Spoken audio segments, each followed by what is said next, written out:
morning, students. So the previous class we have discussed about this, anatomy of this digestive system, right? So we are looking into the topic, it is a digestion and absorption. So the previous class we have discussed about this anatomy of this digestive system from mouth to this anus, right? So hope you have covered the portion, and today we are going to discuss about the first topic is histology of gut, right? Histology of gut. Histology of gut. Okay, so what do you mean this gut? So gut in the sense, the alimentary canal is a long muscular tube, right? So from mouth to the anus, there is a long alimentary canal. So here, especially from esophagus to rectum, it's called as a gut. Esophagus to rectum. So it's from esophagus to rectum region. Esophagus to rectum is a gut region, right? And histology of gut in the sense nothing else. Here we are going to discuss. So this gut is made up of what kind of these tissues? That's all, right? Hope you remember about the tissues. So the tissues, one chapter we have discussed very clearly, right? So there is various types of tissue is there. There is epithelial tissue, connective tissue, muscular tissue, as well as a nervous tissue, right? Various tissue types we have learned, right? So here we are going to discuss what type of this tissue is present in this gut region. That's all, right? Okay. So this wall of this gut, from this esophagus to rectum, the wall of this gut is made up of 4 layers, right? It is made up of 4 layers. Let us see. The first layer, the outermost layer of this gut is called serosa. Serosa, right? The outermost layer is serosa. So this serosa is made up of squamous epithelial tissue. Squamous epithelial tissue. Do you remember squamous epithelial tissue? And it consists of some connective tissue also. Connective tissue. It consists of some connective tissue also, right? And the second layer of this wall is known as muscularis. Muscularis. Okay, it is known as muscularis. So this muscularis is made up of some circular as well as a longitudinal muscle fiber. The shape is circular as well as longitudinal muscle fiber. It's made up of muscle fiber, right? And it consists of some nerve cells. Then it consists of parasympathetic nerve fiber. It consists of parasympathetic nerve fibers. Parasympathetic nerve fiber. Do you remember this parasympathetic nerve fiber? So the nervous system of this frog we learned as nervous system is classified into three, that is central nervous system, peripheral nervous system, as well as autonomous nervous system, right? So the autonomous nervous system is classified into 2, that is sympathetic as well as the parasympathetic nervous system, and its function is antagonistic to each other, which means opposite to each other. If one is increasing the secretion, the next one will reduce the secretion, right? So there is a role of this parasympathetic nervous system. So here it is this parasympathetic nerve fiber is there, and it is controlling this, this peristaltic movement of this intestine. Peristaltic movement. So peristaltic movement means, what do you mean peristaltic movement? So we are taking the food through this mouth, right? So with the help of this tongue and saliva and so on, upper jaw, lower jaw, everything is grinding the food very well. Afterwards, we are swallowing the food. So when it swallows, it is reaching the esophagus. So from the esophagus, it is moving towards the stomach and small intestine, large intestine, rectum. It is moving in one direction, throughout one direction, right? It is not moving in backward direction. In certain disorders, jerked we said, in cases, it will backflow will be there. There is some disorders. Otherwise, normally it is moving in one direction. Even the person is in inverted position also, the food is moving towards us direct and right path only, not in this indirect path. Have you got? So this is because of the movement which is produced by this intestinal wall. So the intestinal wall is producing one movement. Because of that only, the food is moving towards the next correct path. Have you got? That movement is called as peristaltic movement. Okay, so this peristaltic movement is controlled by this parasympathetic nervous system. Have you got? And the third one is this submucosal layer. Submucosal layer, right? So this submucosal layer consists of some loose connective tissues. So it consists of some loose connective tissue. Loose connective tissue. Do you remember loose connective tissue? Okay.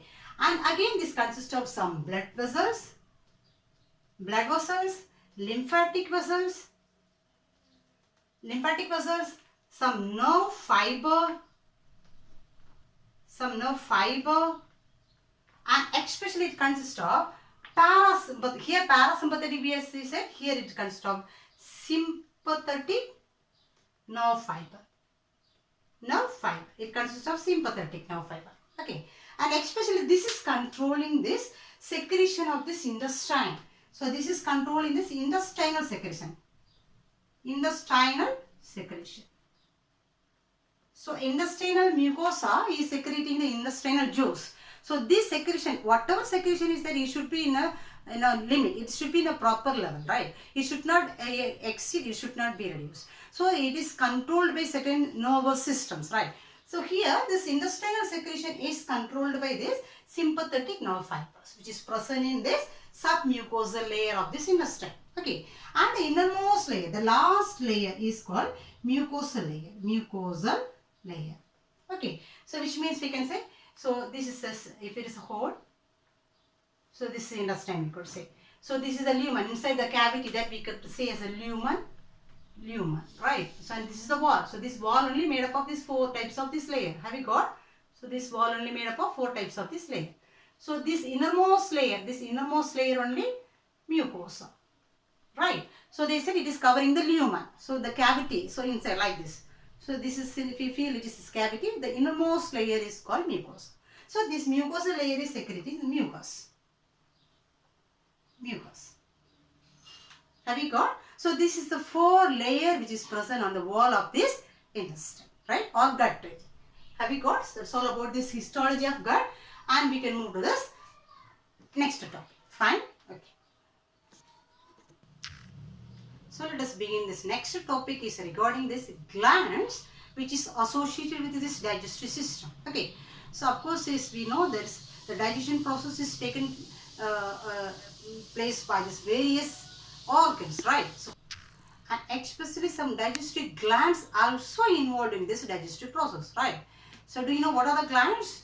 So the salivary glands, then the major glands we could say it's liver and pancreas, and the stomach consists of certain glands, right? And intestinal secretion also there. So let us see one by one what are the glands are involved in this digestive process, right? Okay. So digestive glands. So the topic is digestive glands, right? Digestive glands. So what are the glands are involved in this digestive process? The first one we could say it is salivary gland, right? So the first one is the salivary gland, and the second one is this, liver. The largest glands are liver and the pancreas, right? So these are the digestive glands, right? And the gastric glands are present in this. Gastric glands are present in the stomach region. Then the last one is intestinal mucosa. So these are all the things is involved in this digestive process, right? And let us see one by one wherever it is located and its structure. So here we are going to look into the structure, anatomy, right? So later we are going to discuss about how it is involved in this digestive process. Clear? Okay. So let us, this first one is this digestive gland. So the digestive gland is located in this buccal cavity, right? So if you see this buccal cavity, so, right. So this is a nostril and this is mouth. So there is 3 pairs of salivary glands are located. There is 3 pairs of salivary glands. So the 3 salivary glands are, the largest one is a parotid gland. Parotid gland. Okay. Then submandibular gland, and the pair of sublingual gland. So this is a three pair of gland is located in the buccal cavity, salivary glands. It is secreting the saliva, right? And if you see the location, the parotid gland is the largest salivary gland and it is located in this cheek region, especially near this back of the cheek. So we can say near this ear region, right? So in this ear region, the largest salivary gland is located. Okay, it consists of this lot of lobes, right? And it is secreting this saliva, right? This is the largest lobe and this is present near this ear or back of the cheek, we could say, right? Okay. And the next one, this is the parotid gland, parotid gland. And this secretion is left out. It is left into the buccal cavity, right? It is secreting the saliva and is left into this buccal cavity through the duct. So the duct is arising from here, right? So the duct of this parotid gland is known as Tenson's gland. Tenson's duct. Okay. And the next gland is located in this, in this jaw region. That's why this is mandibular. Mandibular means the jaw region. So the next gland is located in this jaw region. So here we could say it is jaw region. So that is smaller than this parotid gland. So it is present in this jaw region and this is known as mandibular, submandibular duct. Sorry, submandibular gland. Okay, and this also secreting the secretions and this secretion also taken towards this buccal cavity region through the duct. So this duct is known as Watson's duct.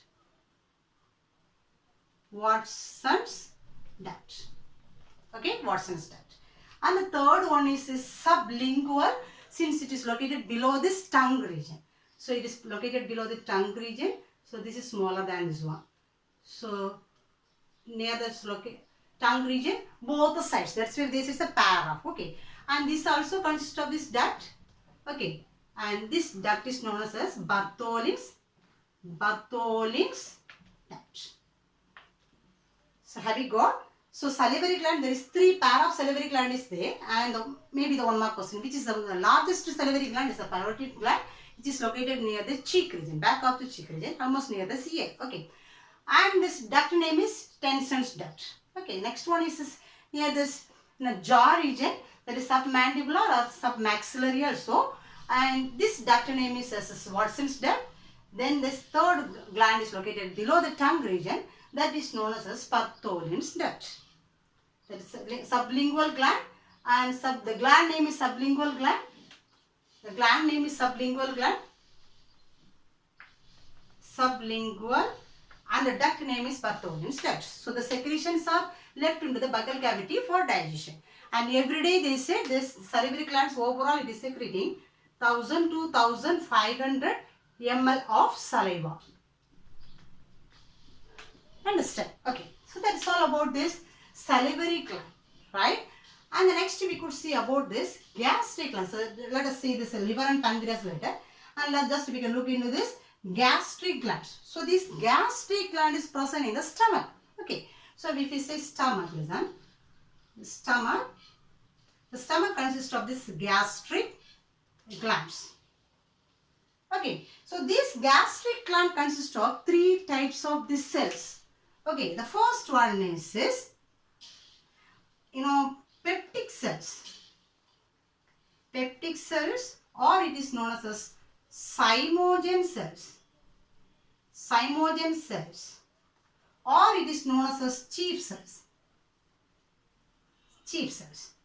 Have you got? There is a first cell which is present in this gastric gland. Gastric gland. So the where is this gastric gland? It is present in the wall of the stomach. Have you got? Okay. And this consists of the first cell, it is a peptic cell, or it is known as a zymogen cells, or it is known as a chief cells. So its secretion is gastric juice. Gastric juice. So this cell is secreting the gastric juice. Okay. And another one, goblet cells. Have you heard the goblet cells? Already we have discussed about this goblet cells. Goblet cells. This goblet cell is secreting mucus. It is secreting mucus. Understand? And the third one is this parietal cells. Parietal cells, or it is known as oxyndic cells. Oxyndic cells. So this is secreting this hydrochloric acid. This is secreting hydrochloric acid. Have you got? So stomach consists of gastric gland. The gastric gland consists of 3 types of these cells, that is peptic cells, or it is known as zymogen cells, and the chief cells. It is secreted in the gastric juice. Second cell is a goblet cells. It is secreted in the mucus. Third cell is a parietal cells, or it is known as oxyndic cells, and it is producing this hydrochloric acid. Okay, and this wall of the stomach is absorbing this vitamin B12. Okay, vitamin B12. It is absorbing the vitamin B12 with the help of this intrinsic factor. Some intrinsic factor inside. The factor is present inside. So it's known as intrinsic factor. That is known as a Castle's intrinsic factor. Castle's intrinsic factor. So this is responsible for this absorption of this vitamin B12. Understand? So now, later we are going to discuss how this secretion is helping for the digestion of the food. That we will look into this in a physiology. Have we got? Okay, that's all about this. Salivary gland as well as this gastric gland. Salivary gland over and the gastric glands over.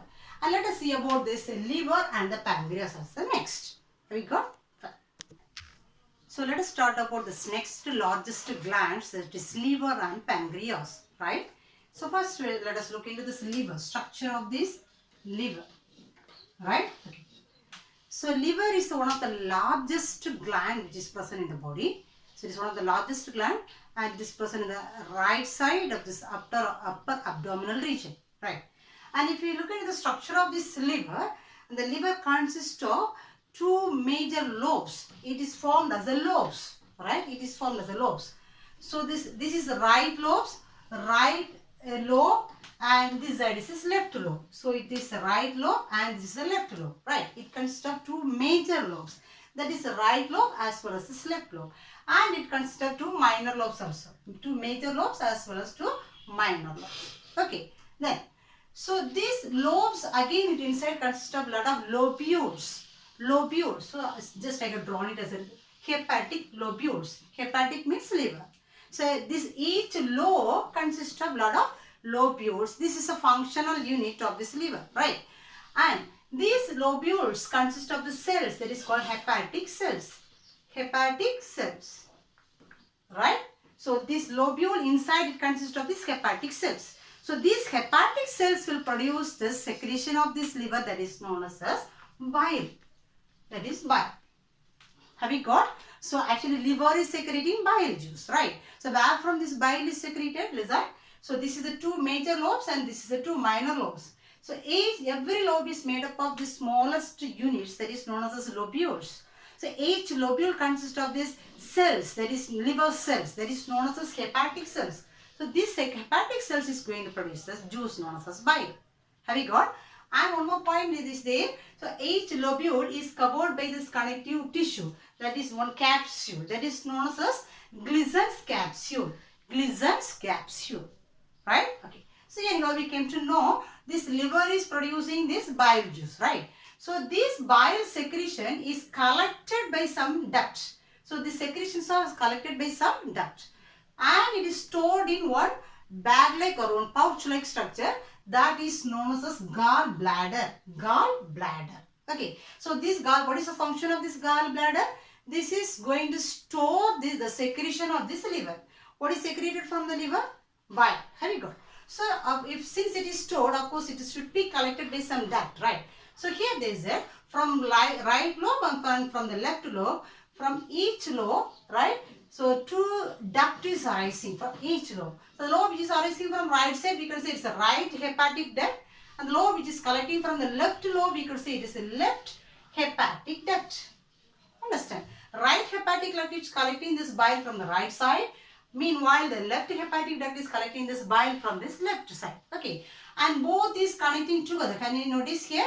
So both is joining together here. So this duct is called as this common hepatic duct.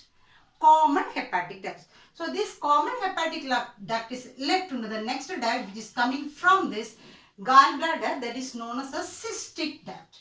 So this cystic duct. So this is collecting from here and it is storing inside this gallbladder, and finally this is led through this cystic duct, it is coming through this path. Understand? That's all about this liver actually. Understand? So this is the major function. As I said already, its function we are going to see later, right? So this is the structure. Understand? Then, so this secretion is coming here, right? And so liver function is the major function. We said it is useful for this digestion process. And other than this digestion process, the liver is doing some other roles also. Okay, let us see what are the other roles done by this liver, right?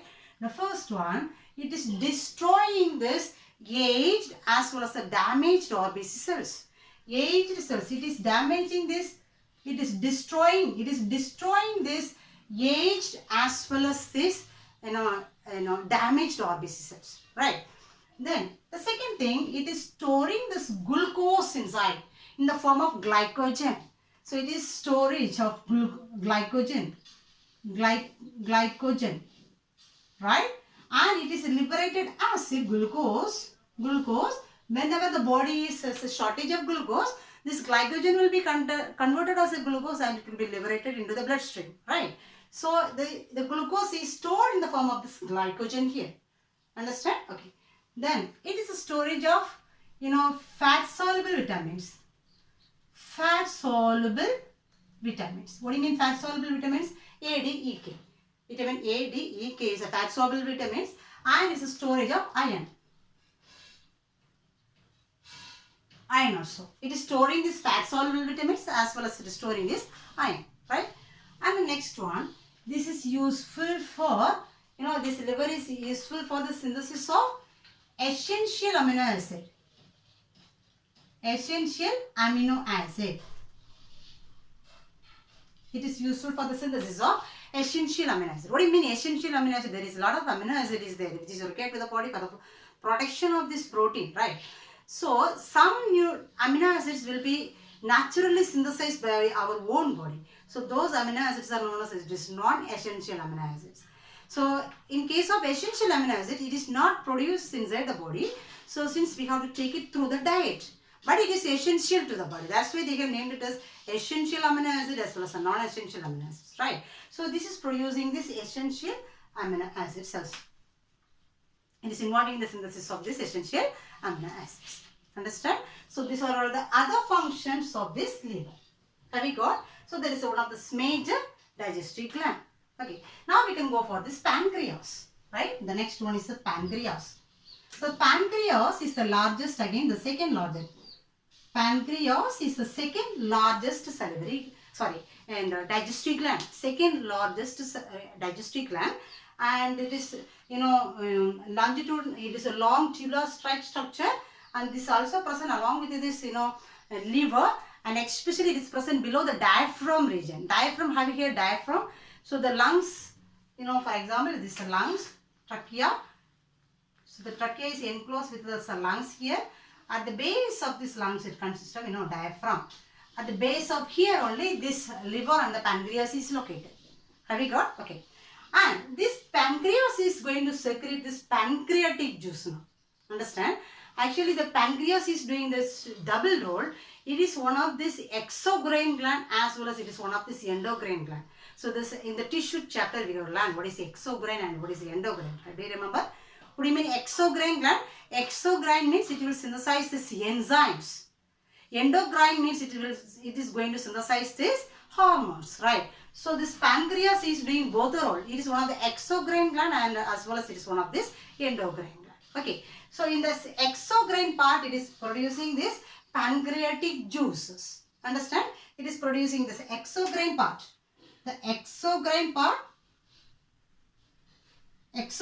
of this pancreas is producing the pancreatic juices. Pancreatic juices. Okay. And this pancreatic juice consists of what are the things? Pancreatic amylase, pancreatic